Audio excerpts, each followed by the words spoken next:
عیسایہ new testament کے یہ بول ہیں جو یہاں پہ پہلے باب میں درج ہیں. دوسرے باب کا عنوان ہے ہندوستان، اور اس میں ایک منٹ دوسرے باب کا عنوان ہے ہندوستان، اور اس میں ابتدا میں میر کا شعر درج ہے. افسردگی سوختہ جانا ہے قہر میر، دامن کو ٹک ہلا کے دلوں کی بجھی ہے آگ. آگے بڑھتے ہیں. تیسرے حصے کا عنوان ہے بٹوارہ. اس کے نیچے کلام پاک کی سورہ بقرہ آیت نمبر 11 یہاں پہ درج ہے. یہ سورہ بقرہ کی آیت نمبر 11 درج ہے. یہ وَإِذَا قِيلَ لَهُمْ لَا تُفْسِدُوا فِي الْأَرْضِ قَالُوا إِنَّمَا نَحْنُ مُصْلِحُونَ. یہ تیسرے حصے میں درج ہے. آگے بڑھتے ہیں. چوتھا حصہ آخری حصہ ہے. آخری حصہ یعنی چوتھا حصہ جس کا عنوان ہے اختتامیہ جس کا عنوان ہے. اس کے نیچے ٹی ایس ایلیٹ کے اشعار درج ہیں. یہ اشعار دیے ہوئے ہیں، ٹی ایس ایلیٹ کی نظم کے اشعار ہیں.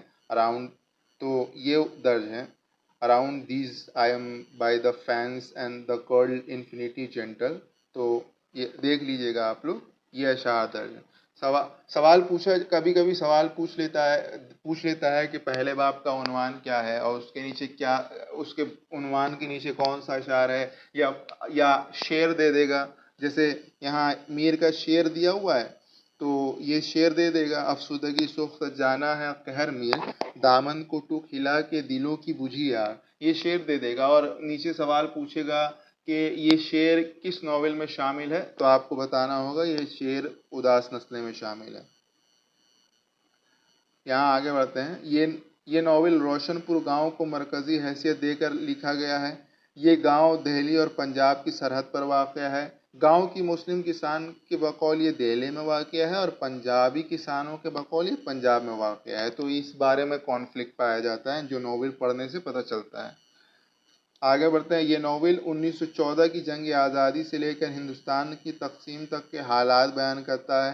اس وجہ سے اس میں اس دور کے مختلف سیاسی و سماجی تحریکات کا بیان آ جاتا ہے. یعنی اس ناول کو پڑھیے گا تو پتہ چلے گا کہ اس میں جلیان والا باغ کا بھی سانحہ بیان کیا گیا ہے. پرنس آف ویلز کی ہندوستان آمد، اس کے بارے میں بھی بیان کیا گیا ہے.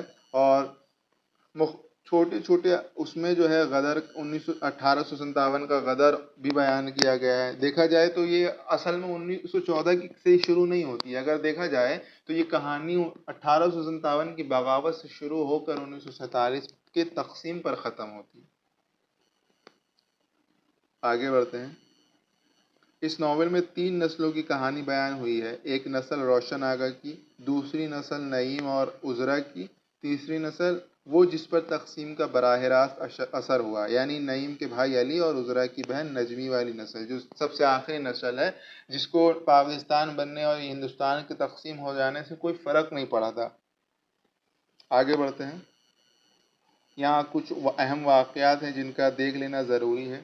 ویسے سوالات زیادہ اس ناول سے زیادہ جو سوالات پوچھے جاتے ہیں وہ یا تو یہ پوچھا جائے گا کہ یہ ناول کب شائع ہوا، کب سے کب تک لکھا گیا، یا پھر پوچھ لے گا کہ اس ناول کی 4-5 ناول دیکھ کر پوچھ لیں گے کہ اس ناول کی زمانی ترتیب کیا ہے.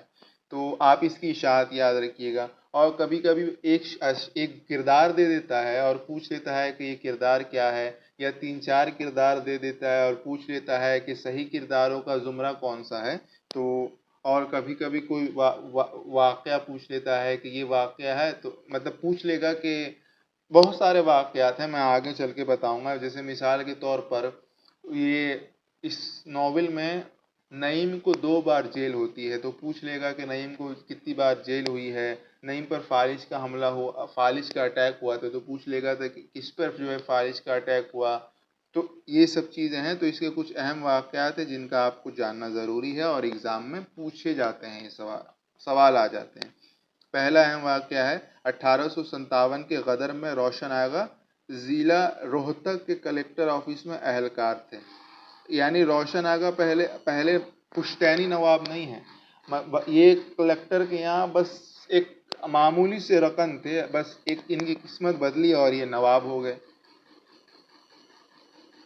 روشن آگا نے کرنل جانسن کی جان بچائی تھی جس پر ان کو جاگیر ملی تھی. ان کا اصل میں روشن علی خان نام تھا اور یہ کلرک تھے اور کلکٹر کے آفس میں کلرک تھے. اور غدر جب مچا تھا تو انہوں نے ایک کرنل جانسن کی جان بچائی جس کے خوش ہو کر انگریزی سرکار نے ان کو جاگیر عطا کی. تیسرا ہے مرزا روشن علی خان روشن آگا اور مرزا محمد بیگ یعنی نعیم کے دادا کا یارانہ تھا. یعنی یہ لوگ جو ہے پہلے جب یہ روشن آگا امیر نہیں ہوئے تو اس ٹائم سے ان لوگوں کی دوستی تھی. آگے بڑھتے ہیں. مرزا روشن علی خان نے 50 مربع اب ان کو جو زمین ملی تھی سرکار کی طرف سے انعام میں اس میں سے 50 مربع زمین انہوں نے مرزا محمد بیگ جو مغل خاندان کے چشم و چراغ تھے ان کو دے دی تھی. ایک دوستی کی نیت سے پرانی دوستی کی نیت سے انہوں نے دے دی تھی. مرزا محمد بیگ نے 45 برس کی عمر میں وفات پائی یعنی نعیم کے دادا نے. نیاز بیگ نعیم کے باپ کو 12 برس کی قید ہوئی تھی یعنی اسلحہ بنانے کی جرم میں ان کو 12 برس کی قید ہوئی تھی نیاز بیگ. آگے بڑھتے ہیں. نعیم اور عذرا کی پہلی ملاقات محی الدین عذرا کے باپ کے روشن آگا بننے کی خوشی میں ہوئی تھی. یعنی روشن عذرا کے باپ ہیں غلام محی الدین. جب روشن آگا کا انتقال ہو گیا تو وہ ٹائٹل جو ہے ان کے بیٹے غلام محی الدین یعنی عذرا کے باپ کو ملا تھا. تو اس کی ایک تقریب منائی گئی تھی جس میں پہلی بار عذرا اور نعیم کی ملاقات ہوتی ہے. آتے ہیں آگے. ایاز بیگ بھری محفل میں تلک بال گنگادھر تلک کا ذکر نام لینے پر نعیم سے سخت ناراض ہوئے تھے. آگے بڑھتے ہیں. روشن آگا کی محفل میں اینی بیسنٹ اور دوسرے لوگوں میں مجلس خدام ہند کے نام پر بحث ہو رہی تھی. پلٹن جب نعیم فوج میں بھرتی ہو جاتا ہے لانس نائک کے طور پہ تو وہاں پہ اس کو علی پور کا عبداللہ اس کا واحد دوست رہتا ہے. اور یہ جس پلٹن کے ساتھ جو ہے فرانس کے مارچ پہ لڑنے جاتا ہے اس پلٹن کا نمبر رہتا ہے 129 بلوچ ریجمنٹ فیروز پور بریگیڈ. آگے بڑھتے ہیں. فوج میں نعیم کو پہلے لانس نائک کا عہدہ ملا تھا اور بعد میں حوالدار. یعنی کہ سوال پوچھا جاتا ہے سوال پوچھتے ہیں ایگزام میں سوال آ چکا ہے کہ نعیم فوج میں کس عہدے پر فائز تھا تو لانس نائک کے عہدے پر فائز تھا. وہ لانس نائک ایک عہدہ ہوتا ہے فوج میں تو اس پہ جو ہے نعیم کی بھرتی ہوئی تھی. اور حوالدار بعد میں اس کو حوالدار بنا دیا جاتا ہے. جب فرانس کی جنگ میں اس کا حوالدار مارا جاتا ہے ٹھاکر داس تو اس کو جو ہے حوالدار بنا دیا جاتا ہے اور لانس نائک کا عہدہ ایک اور کیریکٹر سجن کو دے دیا جاتا ہے. تو یہ ہم لوگ آگے پڑھیں گے اور یہ اتنا پوچھا نہیں جاتا. یہ پوچھا جاتا ہے نعیم فوج میں بھرتی ہوا تھا تو کس عہدے پہ ہوا تھا لانس نائک کے عہدے پہ ہوا تھا. اور ویسے جب وہ ریٹائر ہوا تھا تو حوالدار کے عہدے پہ ریٹائر ہوا تھا. آگے بڑھتے ہیں. نعیم فرانس اور بیلجیم کے مارچ پر لڑا وہیں جنگ میں زخمی ہوا اور ہاتھ کاٹنا پڑا اور اسے فوجی خدمات کی صلاح میں ملٹری کراس دیا گیا. تو اس کو کچھ زمینیں انگریزی سرکار کی طرف سے ملی تھی اور ملٹری کراس ملا تھا. جب کچھ لوگوں نے ناول پڑھا ہوگا تو ان کو پتا ہوگا کہ ہندوستان میں اس ناول میں ذکر آیا ہے کہ ہندوستان میں صرف 2 لوگوں کو ملٹری کراس ملا ہے. روشن پور کے اس کے یعنی نعیم کا واحد دوست جو روشن پور سے تھا وہ مہندر سنگھ تھا جو وہ بھی محاذ پر چلا گیا تھا لیکن وہ مر جاتا ہے. اس کے مرنے کی خبر خالق نامی فوجی سے اس کو ملتی ہے. نعیم کو کبھی کبھی سوال پوچھ لیا جاتا ہے نا کہ جو ہے نعیم کو جو ہے مہندر کے مرنے کی خبر کس نے دی تو خالق نامی فوجی نے. نعیم کو روشن پور گاؤں کے ماسٹر نے کانگریس کے لیے کام کرنے کے لیے ابھارا. یعنی جب نعیم اپنا ہاتھ کٹ جاتا ہے اور واپس گاؤں آ جاتا ہے تو اس کو کانگریس سے کنیکٹ کرتا ہے ایک گاؤں کا ماسٹر. تو اس کو بھی یاد رکھنا ہے. آگے بڑھتے ہیں. نعیم شیلا نامی لڑکی کی مدد سے دہشت پسندوں کے گروہ سے فرار ہوتا ہے. نعیم کو جب کانگریس کی طرف سے نعیم کو یہ کام ملتا ہے کہ وہ لوگوں میں جو ہے سیاسی بیداری پیدا کرے، تو وہ ایک گروہ میں جا کر سیاسی بیداری پیدا کرتا ہے، لیکن وہاں جا کر اس کو پتہ چلتا ہے کہ یہ تو دہشت پسندوں کا گروہ ہے، تو وہاں سے اس کو فرار کرواتی ہے ایک لڑکی جس کا نام شیلا رہتا ہے۔ آگے بڑھتے ہیں۔ نعیم عذرا اور دوسرے لوگوں کو جلیان والا باغ کے سانحے کے بارے میں کبڑا بوڑھا بتاتا ہے۔ یہ کہانی بھی ہے کہ اگر پوچھا جا سکتا ہے کہ جلیان والا باغ کے بارے میں نعیم اور عذرا کو کون بتاتا ہے، تو ایک بوڑھا رہتا ہے، مچھلی بیچنے والا بوڑھا رہتا ہے، جو ان کو پوری کہانی سناتا ہے چشمدید واقعات کے ساتھ۔ آگے بڑھتے ہیں۔ جاٹ نگر میں جلسہ کرنے کے دوران نعیم کو گرفتار کیا گیا تھا۔ پہلی بار نعیم کو گرفتار کیا گیا تھا جاٹ نگر میں جلسہ کرنے کے دوران۔ آگے بڑھتے ہیں۔ سردیوں کے آغاز میں نعیم پر فالش کا حملہ ہوا، یعنی دوسری بار جب گرفتار ہو جاتا ہے، پہلی بار جاٹ نگر میں گرفتار ہوتا ہے، اس کے بعد ایک اور بار گرفتار ہوتا ہے نعیم، اس کے بعد جب وہ واپس آ جاتا ہے گاؤں آ جاتا ہے اپنے، تو اس پہ جو ہے فالش کا حملہ ہوتا ہے سردیوں میں۔ تو آگے بڑھتے ہیں۔ اب اس کے کچھ کردار دیکھ لیتے ہیں ہم۔ اس کے کچھ ضروری کرداروں کی بات کریں جو مرکزی کردار ہیں، ان میں سے ایک کردار ہے نعیم، اس ناول کا ہیرو ہے۔ دوسرا کردار ہے عذرا، نعیم کی بیوی ہے اور غلام محی الدین روشن آغا کی بیٹی ہے، اور پرویز کی بہن بھی ہے، یاد رکھیے گا۔ تیسرا ہے ایاز بیگ، نعیم کا چچا ہے جس نے نعیم کی پرورش کی۔ سوال پوچھ لیا جائے کہ نعیم کی پرورش کس نے کی، تو ان کے چچا ایاز بیگ نے۔ آگے بڑھتے ہیں۔ 4 نمبر، نیاز بیگ نعیم کا باپ ہے۔ علی نعیم کا سوتیلا بھائی ہے۔ پرویز عذرا کا بھائی ہے اور غلام محی الدین کا بیٹا کہہ سکتے ہیں، جو پاکستان میں جا کر بھی جو ہے سیٹل ہو جاتا ہے۔ اور مہندر سنگھ ہے، روشن پور کا ایک کسان ہے جو فرانس میں مارا جاتا ہے اور نعیم کا واحد دوست رہتا ہے۔ عائشہ علی کی بیوی ہے جس کا انتقال ہو جاتا ہے۔ شیلا جس کی مدد سے نعیم دہشت گردوں کے چنگل سے فرار ہوتا ہے، جیسا کہ ہم لوگوں نے پہلے بات کی تھی، اور یہی شیلا جو ہے پاکستان جاتی ہے، تو جا کر وہاں اپنا نام بدل کے بانو رکھ لیتی ہے، اور پھر علی سے اس کی شادی ہوتی ہے۔ 10 نمبر، نجمی عذرا کی چھوٹی بہن ہے یہ، اور مدن شیلا کا بھائی ہے۔ یہ بھی ایک دہشت پسند ہے۔ نعیم جس گروہ میں پھنستا ہے جا کر، اس میں 4-5 لوگ رہتے ہیں۔ ایک اقبال رہتا ہے، دوسرا مدھولکر رہتا ہے، تیسرا مدن رہتا ہے، اور شیلا رہتی ہے۔ تو مدن جو ہے شیلا کا بھائی رہتا ہے۔ غلام محی الدین روشن آغا، یعنی عذرا کا باپ ہے، اس کا نام ہے غلام محی الدین روشن آغا۔ اور ایک اور روشن آغا ہے، روشن علی خان عرف روشن آغا، جن کے نام پر روشن پور گاؤں ہے۔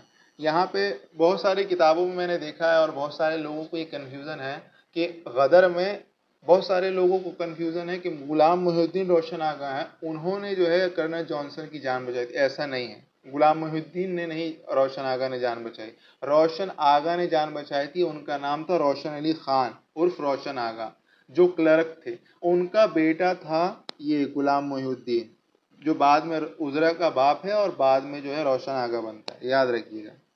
تو روشن آغا 2 ہیں اس میں۔ اور آخری مرزا محمد بیگ، یعنی نعیم کا دادا، جس پہ ہم لوگوں نے بات کی تھی۔ اس کے کچھ دیگر کردار ہیں۔ دیکھیے، یاد رکھیے گا، ہوتا کیا ہے کہ پہلی بات تو سوال کیسے آتے ہیں، یا تو زمانی ترتیب پوچھیں گے کہ ناول 4-5 ناول ہیں، اشاعت کے اعتبار سے آپ کو لگانا ہے کہ کون پہلے شائع ہوا، کون دوسری بار شائع ہوا، یا پھر جو ہے پوچھیں گے کہ اب 4-5 جو ہے ناول نگاروں کا نام دے دیں گے، اور پوچھ لیں گے کہ پیدائش کے اعتبار سے زمانی ترتیب لگائیے، پیدائش کے حساب سے یا موت کے حساب سے، کون پہلے ناول نگار پیدا ہوا، کون پہلے مرا۔